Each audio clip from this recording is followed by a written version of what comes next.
एक देश जहां इलेक्शन सिर्फ सरकार चुनने का जरिया नहीं बल्कि पावर, लेजिटिमेसी और भविष्य का सवाल बन चुका है। बांग्लादेश में जब भी इलेक्शन होता है सिर्फ वोट नहीं गिरते, सवाल उठते हैं, बायकॉट होता है और पूरी दुनिया की नज़र टिक जाती है। इस बार का इलेक्शन और भी अलग है क्योंकि कुछ बड़ी पार्टीज ग्राउंड पर हैं और कुछ बिल्कुल बाहर। तो सवाल ये है, कौन लड़ रहा है, कौन नहीं और क्यों? और इस सब का असर पड़ेगा सिर्फ बांग्लादेश पर नहीं बल्कि पूरे साउथ एशिया पर। आइए समझते हैं। तो समझने के लिए हमें अगस्त 2024 में जाना पड़ेगा, जब शेख हसीना को बांग्लादेश छोड़ करके इंडिया आना पड़ा था। उसके बाद से कोई इलेक्शन नहीं हुए। अगस्त 2024 से आज तक Mohammad Yunus as a caretaker Bangladesh पर शासन कर रहे थे। 12 फरवरी 2026 को तय हुआ है कि अब इलेक्शन होगा। तो इसमें मेजर दो बड़ी पॉलिटिकल पार्टी हैं, बीएनपी और जमात, जो कि आमने सामने आई हैं। अवामी लीग इस बार इलेक्शन से बाहर है क्योंकि वो शेख हसीना की पार्टी थी। अगर एक तरीके से कहा जाए, जितने भी उसके बड़े नेता थे या तो वो मार दिए गए या वो भाग गए या फिर उन्होंने बीएनपी को ज्वाइन कर लिया है। शेख हसीना के जाने के बाद से मोहम्मद यूनुस ही गवर्नमेंट को टेक केयर कर रहे थे और जो भी बड़े फैसले होते थे उन्हीं के द्वारा लिए जाते थे। अगर कोई मोहम्मद यूनुस को यूएसए का एजेंट कहे तो कोई बहुत बड़ी बात नहीं है।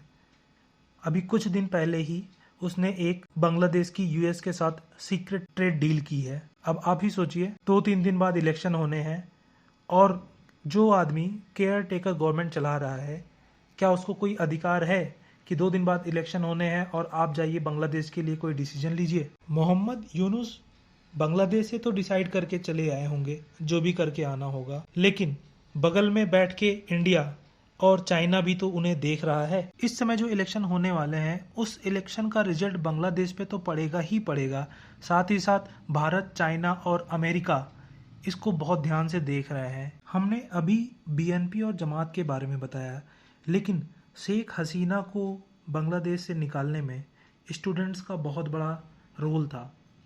तो वो स्टूडेंट्स ने भी एक पॉलिटिकल पार्टी बनाई थी जिसको एनसीपी बोलते हैं, नेशनल सिटीजन पार्टी। हालांकि उसने अलायंस जमात के साथ किया है। तो देखने में यही आ रहा है कि दो बड़े पोल हैं, एक बीएनपी एक जमात। अगर मैं अपना एनालिसिस बताता हूँ तो मुझे ये लगता है कि ज़्यादा चांसेस बीएनपी के हैं, क्योंकि इन्होंने इस बार अवामी लीग को बैन कर दिया है। तो अवामी लीग ही बीएनपी का बड़ा राइवल था और वही उसको टक्कर दे सकता था। तो इन्होंने तो अवामी लीग को बाहर ही कर दिया है इलेक्शन से। तो ज़्यादा चांसेस जो हैं वो बीएनपी के ही हैं। तो एक पॉइंट ये बचता है कि जमात के क्या रीजन हो सकते हैं हारने के। तो पहला है महिला वोटर का ट्रस्ट गैप। क्यों? क्योंकि जमात ने टाइम टू टाइम ऐसे स्टेटमेंट्स महिला विरोधी दिए हैं जो कि वहाँ की वर्कफोर्स की आधी आबादी महिला है। तो मुझे नहीं लगता कि वो जमात को वोट देंगी या उन पर ट्रस्ट करेंगी। दूसरा है अर्बन और यूथ से डिस्कनेक्ट, क्योंकि जमात जैसी पार्टी एकदम एक्सट्रीमिस्ट इस्लामिज्म की तरफ जाती है और जो आज का यूथ है वो डेवलपमेंट चाहता है, ग्रोथ चाहता है।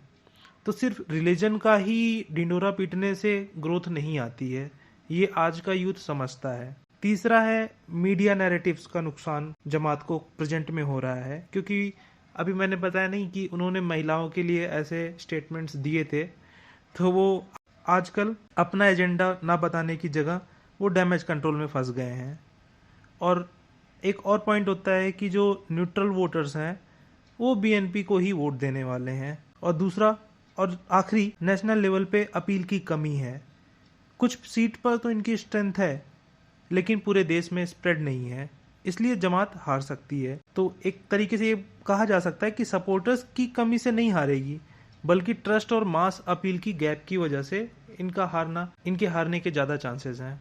और बीएनपी ही, मुझे मेरा ओपिनियन कहता है कि एक बड़ी पार्टी उभर करके आएगी।